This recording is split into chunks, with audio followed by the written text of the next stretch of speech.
படுக்க ஒரு இடம் இல்ல, ஒரு துணி காய கூட வெளியே போனா கூட நச்சுன்னு இருக்குது. குழந்தைங்களுக்கு நடக்க முடியல.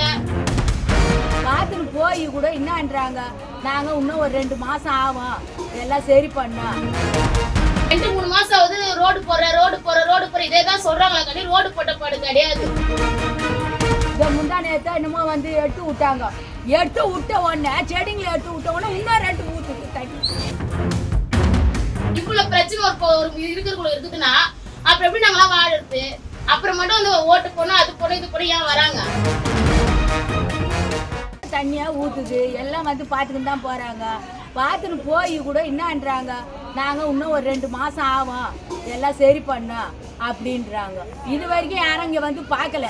நான் அன்னைக்கு கூட வந்து எல்லாம் பார்த்துட்டு இதை வந்து நாங்க செய்யறோம் அப்படின்றாங்க. இதை முந்தா நேரத்தை என்னமோ வந்து எடுத்து விட்டாங்க. எடுத்து விட்ட உடனே செடிங்களை எடுத்து விட்ட உடனே இன்னும் 2 ஊத்துது தண்ணி. சாப்பாடு கூட செய்ய இடம் இல்லை. வெறும் தண்ணி மேல இருந்து ஒழுகினே இருக்குது. கொஞ்சம் கூட உட்காரவே முடியல. ஒரு வீட்டுல ஒரு நிமிஷம் பசங்க எல்லாம் வச்சுன்னு இருக்கோம், சின்ன சின்ன பசங்க.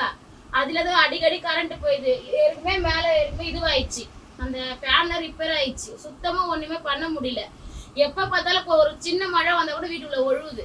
எங்க போய் நாங்க படுக்க முடியும்? எங்களுக்கு வாழ்வாதாரமே இதுதான். அப்ப எங்களுக்கு இந்த மாதிரி இருக்கும்போது நாங்க என்ன பண்ண முடியும் சொல்லுங்க? கீழே போனா நடக்கிறதுக்கு இது கிடையாது, ஒரு பாதை நல்ல பாதை கிடையாது.